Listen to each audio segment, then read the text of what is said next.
Hello, and welcome to Living English.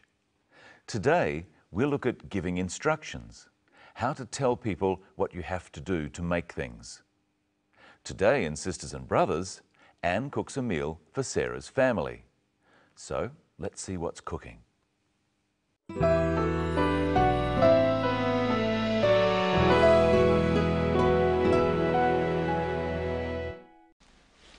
What are we having?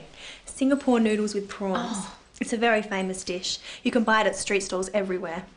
I hope you like it. I'm sure we will. So, what do we do first? First we have to peel the prawns. Oh, okay, I'll do that. Now what? Now we'll fry the prawns. The oil must be very hot. It doesn't take very long. While I'm doing that, you can chop the leeks. Chop them very fine.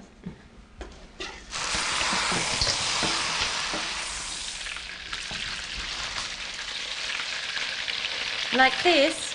Yes, sort of.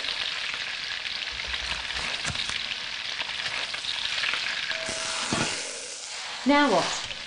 Next we add the spices and some ginger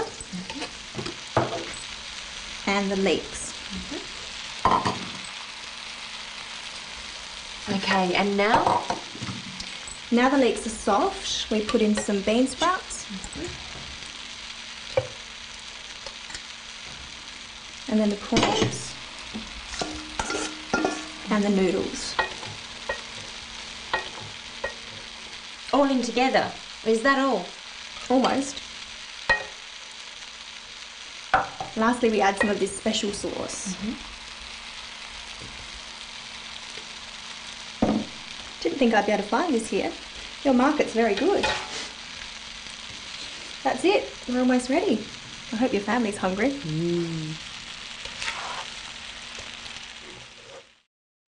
I think I'll try that recipe myself. It looks easy, but delicious. Let's have a look at the order in which the meal is prepared. First we have to peel the prawns. Peeling the prawns takes a bit of time, and the meal is cooked very quickly, so it's best to do that first. They peel the prawns, and Sarah asks what the next thing to do is. Listen to how she does this. Now what? She means, what do we do now? Or, what's next? Practice saying, now what, with the clip. Now what? So what is it that we should do next? Now we'll fry the prawns. The oil must be very hot. It doesn't take very long. Anne said it doesn't take very long. She means it only takes a short time. We often use this expression for things that happen quickly. Try saying, it doesn't take very long, with Anne. It doesn't take very long. In the next clip, listen for the word Anne uses to mean during the time that or at the same time as. While I'm doing that, you can chop the leeks. Chop them very fine. We say while to mean during the time that or at the same time as. During the time that Anne fries the prawns, Sarah chops the leeks. Let's have a look. Like this? Yes, sort of. What does Anne do next? Next we add the spices and some ginger and the leeks. Okay, and now? Now the leeks are soft, we put in some bean sprouts. And then the prawns and the noodles. All in together? Is that all? Is that all? Sarah means, is that all you need to do? And is it? Almost. Lastly, we add some of this special sauce. For the final or last thing, Anne says lastly. Lastly, we add some of this special sauce. She could have said finally. Finally, we add some of this special sauce. Now we're going to look at those instructions and change them so that we are talking about what happened instead of saying what is happening. First, let's listen again to what is happening. Lastly, we add some of this special sauce. To talk about that or report it to someone, instead of saying we add some special sauce, we say some special sauce is added.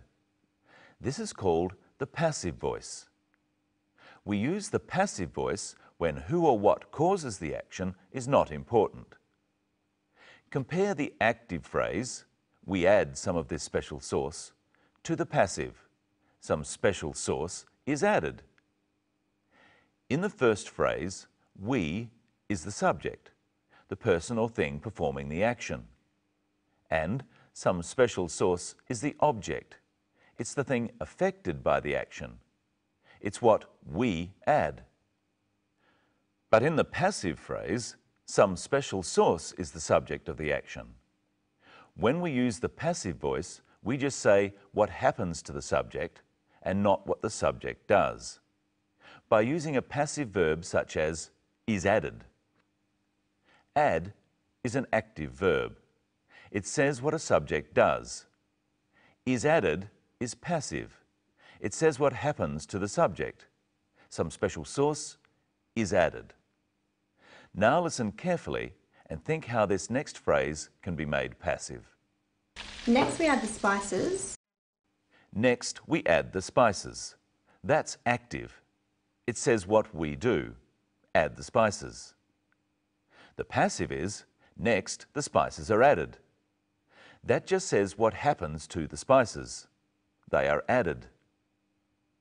Notice that the active verb add changes to the kind of past tense called a past participle, are added. Now it's your turn to try some. This is the active. We show films in a cinema. What's the passive? Films. Films are shown in a cinema. This is the active. How do you pronounce this word? What's the passive? How is this word pronounced? Now listen to Anne use the active voice and then repeat what she says. First, we have to peel the prawns. First, we have to peel the prawns. That's the active. What's the passive? First, the prawns are peeled. And here's someone who's very active. Hello, Michelle. Hello, Brenton. Hello, everyone. What are we going to do today? You're going to follow my instructions. Really? And you have to listen closely. I want you to follow my instructions and tell me what has happened in the passive. Okay. First, open this box.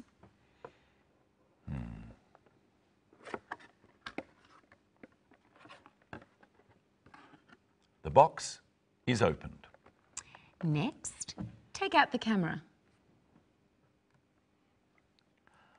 The camera is taken out. Turn the camera on.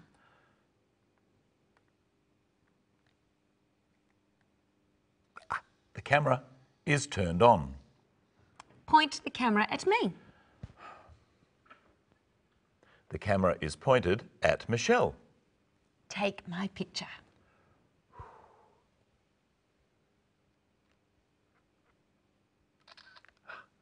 Michelle's picture is taken. Now we'll replay what Brenton did. And I want you to tell me what happened in the passive voice. Here's what I mean. The box is opened. You try. The camera is taken out. The camera is turned on. The camera at Michelle. The camera is pointed at Michelle. Michelle's picture Michelle's picture is taken. Now listen to Anne again. While I'm doing that, you can chop the leeks. You could say, while that's being done, the leeks can be chopped. Yes, if you're writing a recipe. We use the passive when we are not sure exactly who or what is doing something. What's a recipe? A recipe is cooking instructions. I have a recipe here for iced coffee. I'll read it and you can follow it. Follow it. When we do what instructions say, we say that we follow the instructions. I want you to follow my instructions and tell the audience what you are doing using the active voice. Now you need a shaker, a kettle of hot water, ice cream, cold milk, instant coffee, sugar. Okay, let's start. First, 1 teaspoon of coffee is put in the shaker. I put a teaspoon of coffee in the shaker. 1 teaspoon of sugar is then added. I add a teaspoon of sugar. Next, enough hot water to dissolve the sugar and coffee is added. I add enough hot water to dissolve the sugar and coffee. A scoop of ice cream is then added. You say it this time. I add a scoop of ice cream. The lid is put on and the contents shaken. Try again. I put the lid on and I put the lid on and shake the contents. Then the lid is taken off and the shaker is filled with milk. I take the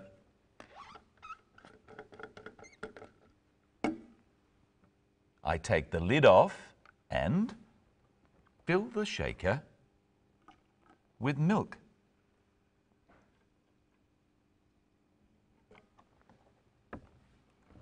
Finally, the lid is put back on and the contents shaken vigorously. Finally, I put the lid back on and